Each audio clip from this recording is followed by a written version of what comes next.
Have you started planning a trip to Europe? Well, I'm going to tell you some things that you need to know if you're planning on going to Europe. If this interests you, then keep watching because this video is for you.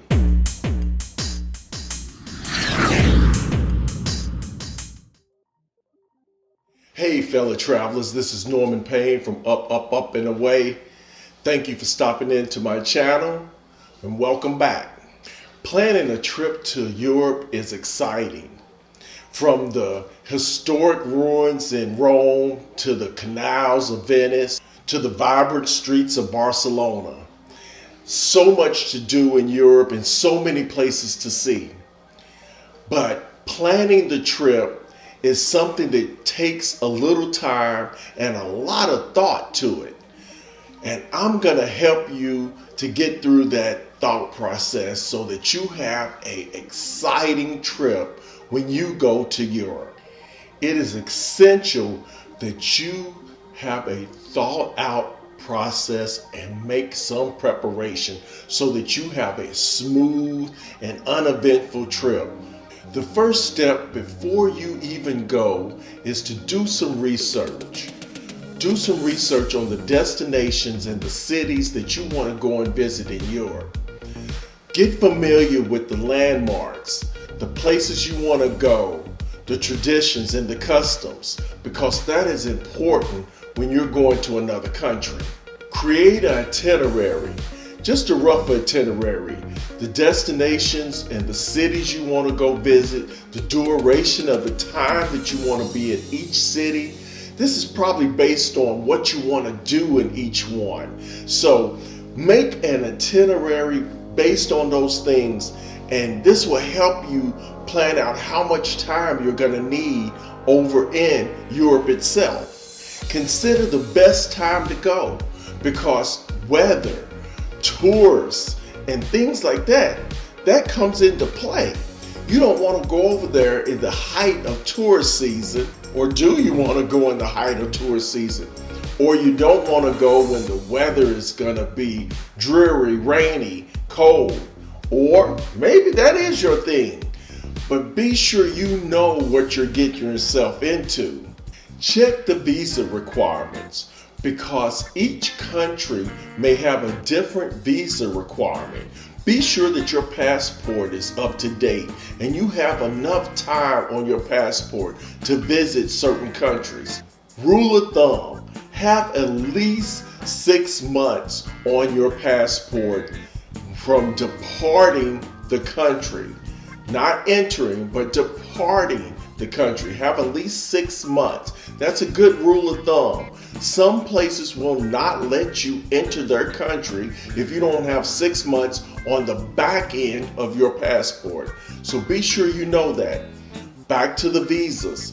Be sure you know exactly what the visa requirement is before you go. Be sure you have travel insurance. That is needed because if something happens to you medically while you're over there in a different country, you're going to need to take care of that while you're there. Also, be sure that you have proof of your accommodations for each place you're staying. A lot of times when you're entering a country, they may ask you for that proof. Be sure that you have that proof with you when you go up to your customs and immigration interview. Apply for your visas in enough time before your trip. You don't want to have any complications right before you depart, and it stops you from going on your European vacation. So be sure that you have done all of your paperwork and all of these requirements with enough time to go and enjoy your trip. Booking your flights and accommodations. That is the next thing you need to do. Get you a good travel advisor to do these things for you because they can string all of this along. If you're going to go to multiple countries while you're over there, your travel advisor can connect each country. If you're going by train, they can fly you into one destination, connect you by train book your hotel rooms in each country, and also fly you back out of another country. This will be easy for them to do. They know how to do it. They're professionals. So be sure that you get with a good travel advisor to connect the dots. Getting around Europe is easy once you get over there, but someone has to help you to connect the dots if you don't know how. You want to be centrally located in any city that you go to. Like if you're going to go to Paris and want to go to the Eiffel Tower, you want to be pretty close to that area. So if you got to use a cab, you don't have to pay a lot of money to go by cab. Because I suggest you go to the Eiffel Tower in the daytime, and I suggest you go at night. Two different experiences, but you want to go and see it both ways. Booking your accommodations in advance is going to save you money, because hotels want to fill those rooms as quick as possible. Once it gets closer to the date that you want to leave, they already know you're a falling rock, so they're going to up the price. So book those hotels and accommodations way in advance. When you know you're going, book them, because it can save you a lot of money. Get your money straight before you go over there. You're gonna need some euros. I personally like to order mine by my banking app. I can go right on my banking app, order the amount I want, and they'll send it to me via FedEx. And I have it in my pocket when I get over there. That's one last thing I have to do. Of course, you can get currency changed over in your airport before you leave, or in the airport of the place you're visiting, or there's even little banks and places that you can get your currency exchange on the street. But I like to take care of mine way before I get over there and have my money in my pocket. Now, take a credit card as well. I would take a credit card that has no transfer fees, because you don't want to have to pay to use your money. So use a credit card that has no transfer fees for exchanging money when you go and use that card overseas. Have a backup plan. Have a backup plan, because you might need to spend more money than you expected to. So carry some extra cash. You might want to leave it in the safe of your hotel. I carry a combination of cash and credit cards so that I can use either one at either time. If I'm purchasing things on the street, that's cash. So I use their euros on the street. But if I'm purchasing, say, a dinner in a restaurant, that's a credit card. Or if I'm buying some type of souvenir in a store or in a mall or something like that, that may be a credit card. So use those things, but never use your credit card on the street, a street vendor. I don't care if they say they have a machine to swipe your card. Do not use it on the street. That is a bad idea. Use cash. Pack appropriately. Remember, you're going to be gone for a while and you're going to be moving around. So you want to pack appropriately. Think about what it is you're doing and how you're going to be moving around. Think about the weather, the climate, and the things you're going to do. Pack appropriately. Do not throw in a bunch of stuff that you're not going to use. In Europe, you're going to probably be walking a lot, so get some comfortable shoes. Have some comfortable shoes. Don't take some shoes that you cannot walk in, because it is guaranteed that you're going to be on a lot of concrete in European countries. So pack appropriately. Use a checklist to pack so that you don't forget anything. You want to be sure that you got your medications, your toiletries, and your electronic chargers. Don't forget that they do not have the same type of power outlets that we do. So you're going to need an adapter. I suggest you carry that adapter with you, because once you get over there, it's a possibility that someone is going to charge you a lot of money for an adapter. So you can get these online. You can go to my Amazon store and purchase an adapter. They are not expensive and it will save you money. Sometimes you're going to need more than one, because you're going to need to charge your phone and your partner, your travel partner's phone, and things like that. If you're carrying something like a CPAP, you're going to need to have one for that CPAP as well.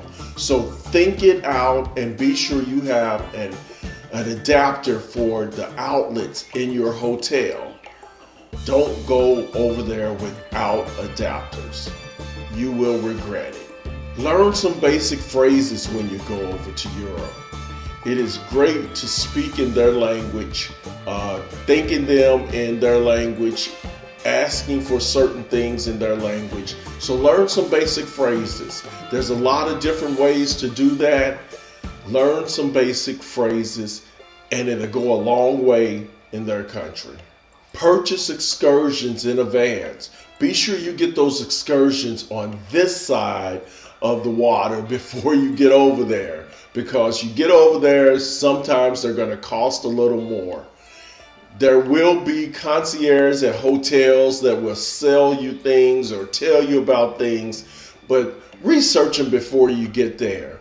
Your travel advisor can help you with that as well.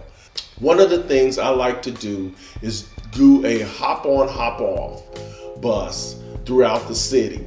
That will get me around and show me all of the different landmarks and different places to go visit. And then I go back later to explore those things by myself without a hop-on, hop-off. But that gives me kind of a preview of what I want to see. So buy a hop-on, hop-off before you leave the United States. And once you get over there, jump on one of them and explore the city that way. Really, really cool way of seeing the city in a quick, fast way. Buy public transportation before you go. You can buy most bus tickets, train tickets, tram tickets, all of that stuff before you even go to another country in Europe. Purchase that, buy you a 6-day, 7-day, or whatever you need for that country, so that you can jump on and jump off of those things and go anywhere you want to in that city.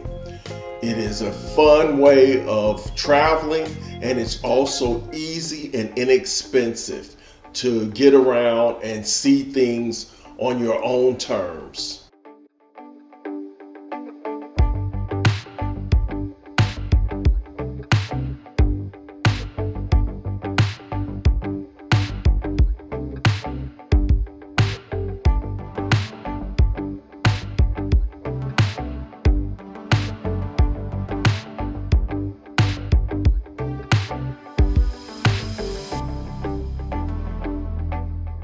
Some of these places have buses, water taxis, trams, trains, all kind of things. And you can usually buy some type of multi-transport ticket that takes care of all of them, and you can ride anything you need to get around the city.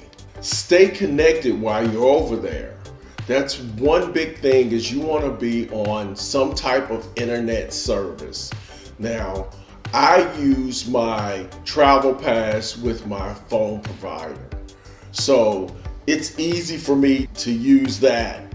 But sometimes you can buy a SIM card that gives you internet service in that country. So look into that before you leave. Whether you use your travel pass with your cell phone provider, or whether you buy a SIM card from the country you're visiting. But be sure you do something. It's a lot better than using internet services from free coffee shops and things like that, because you know there are scams out there and some predators looking to hack into your phone. Don't allow that.